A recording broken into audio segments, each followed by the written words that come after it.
everybody! Boom boom! Ayun! Kamusta kayo mga ka-59? Welcome back ulit sa akin channel mga mom, mga sersan, mga dako ng mundo kayo naroon. Saludo po ko sa inyo. Welcome back mga ka-59 at meron naman tayong bibigyan ng isang reaction. At bago tayo magbigay ng reaction, isang malaking pasasalamat sa collab na mga grupo. Ayun, talaga naman mga ka-59, no?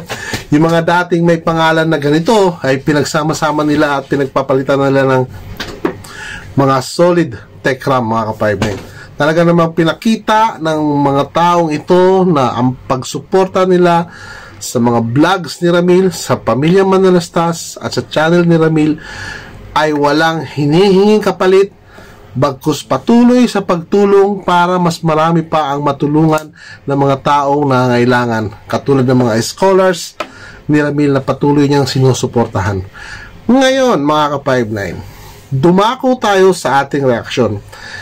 Pero bago ang lahat mga ka-59, gusto ko lang din na malaman ninyo na hindi naman lahat na agree o against kay Ramil sa ginagawa niya pagtangis dito mga ka-59. At ako man nung napanood ko ito is nadala talaga ako mga ka-59, ano? Siyempre hindi natin basta-basta ganun lang makakalimutan yung mga ka-59. Hindi natin basta-basta makakalimutan yung siyempre mga ka-59, 5 years po yun. Hindi po yun basta-basta mabubura sa isip ng kahit na sinong nilalang sa mundo. Hindi ko ganun kadali ang basta lang makalimot. No way. Pero, siyempre, masakit. Kasi nakikita natin na tumatangis, umiyak si Ramil. Pero sana ito na yung huling pag-iyak mo, Ramil, sa batang yan. Okay?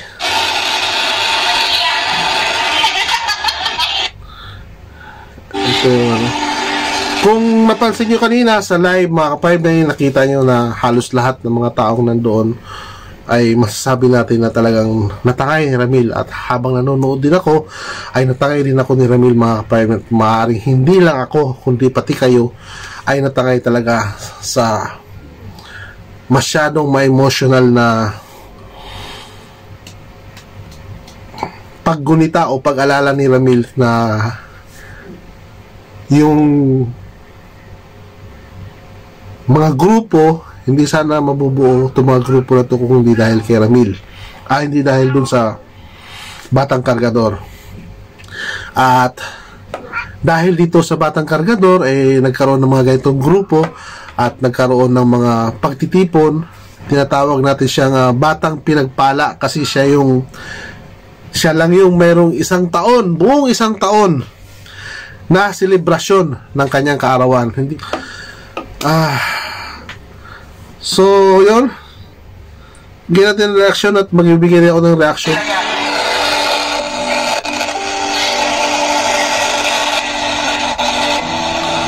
go. Tadala. Wala po kasi yung isang tao. Kita nyo yung bungad niya pa lang dito mga ka-59, no? Wala po kasi yung isang tao. Kumbaga, hinanap niya agad yung isang tao na naging dahilan nitong pagtitipo, naging dahilan ng mga pagbubuo ng mga grupo.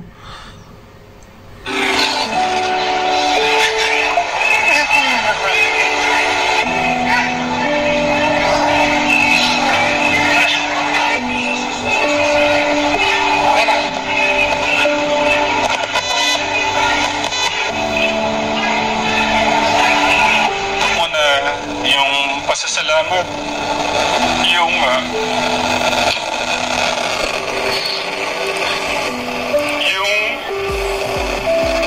pasasalamat at napaka taas na papuri sa ating Diyos, na binigay si Kuya Ding. Siya yung dahilan, siya yung Taalala nyo mga ka-59 na sinasabi ni Tekpore na huwag nyo nang banggitin niya ang pangalan na yan, diba? At naalala nyo rin na merong pa blind item si Tekpore na may nagsabi sa kanya na yun nga, I forgot the exact word na sinasabing pagbabanta doon sa kanila, ano. We don't know kung sino talaga yon dahil hindi naman pinangalanan, pero meron tayong mga speculation kung sino yung pwedeng tinutukoy dito. But again, hindi ho pinangalanan ito mga ka-5-9. Yung dahilan, siya yung way para magsama-sama tayo ngayon. May tugtog ka pa.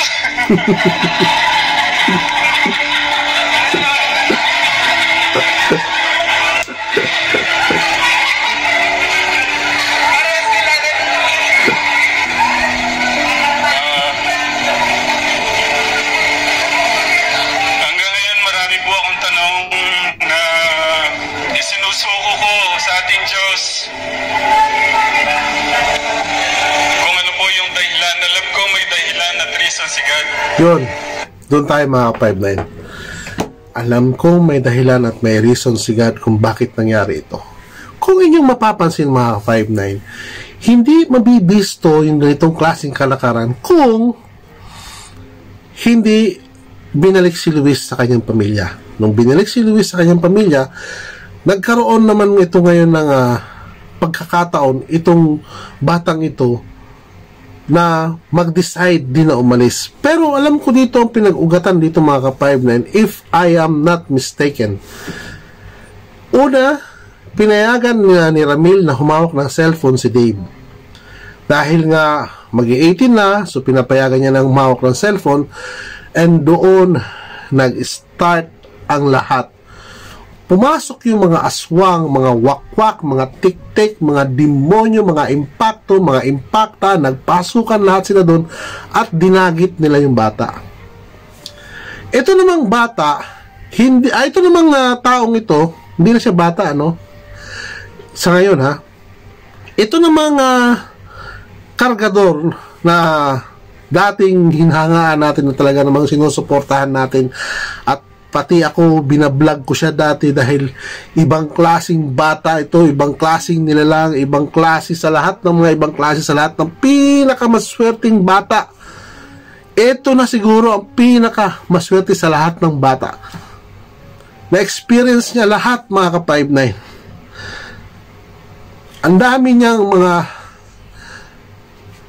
Ang daming mga bagay na nakamit niya na gusto ng ibang bata. Pangarap ng ibang bata na makuha, makasakay sa eroplano, makapagpasyal kung saan-saan, mabili kung ano-ano, magkaroon ng mga bagong sapatos taon-taon. Kaya, kung iisipin mo, mahirap kalimutan yung mga pangyayaring iyon. Mahirap isa-isang tabi. Mahirap ibaliwala. Ngayon mga ka-5-9, dito sa sinasabi ni Ramil na yun nga, dahil pumasok yung mga wakwak, nadagit yung batang kargador.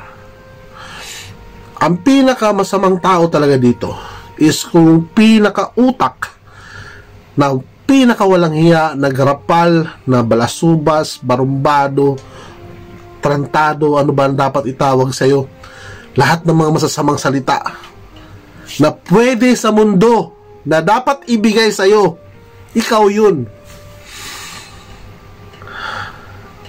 Ikaw yung pinakawalang hiya sa buong mundo sa ginawa mong yan.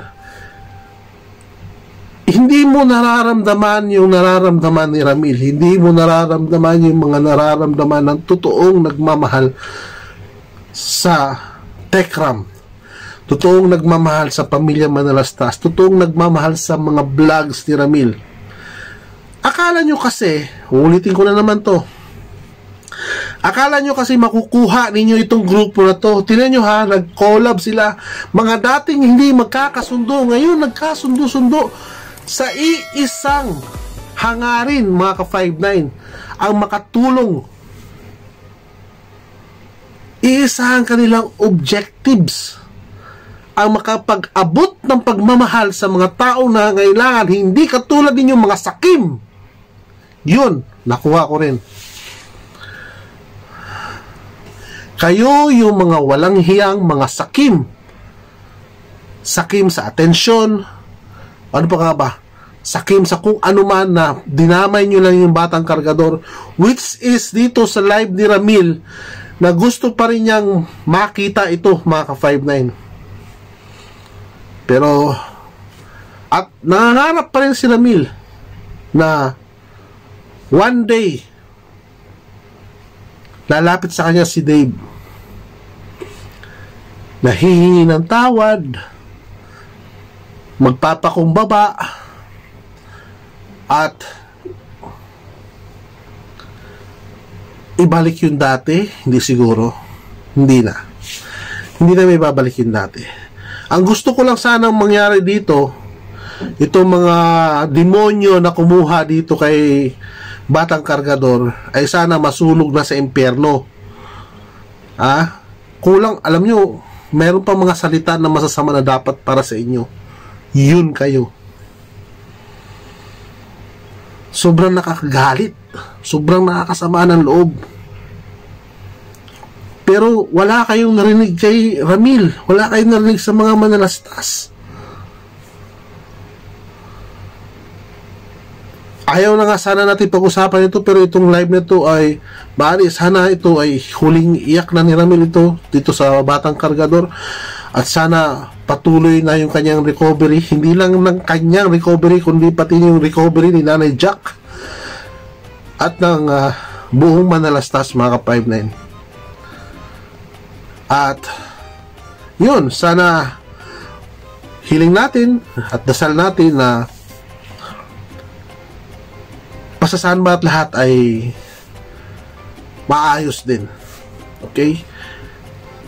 Muli, si Ramil, sana alam ko naman na malakas kay God, kaya pagpatuloy nyo lang yung pagpipray nyo at hindi ka naman bibiguin ni Lord doon sa iyong mga kahilingan.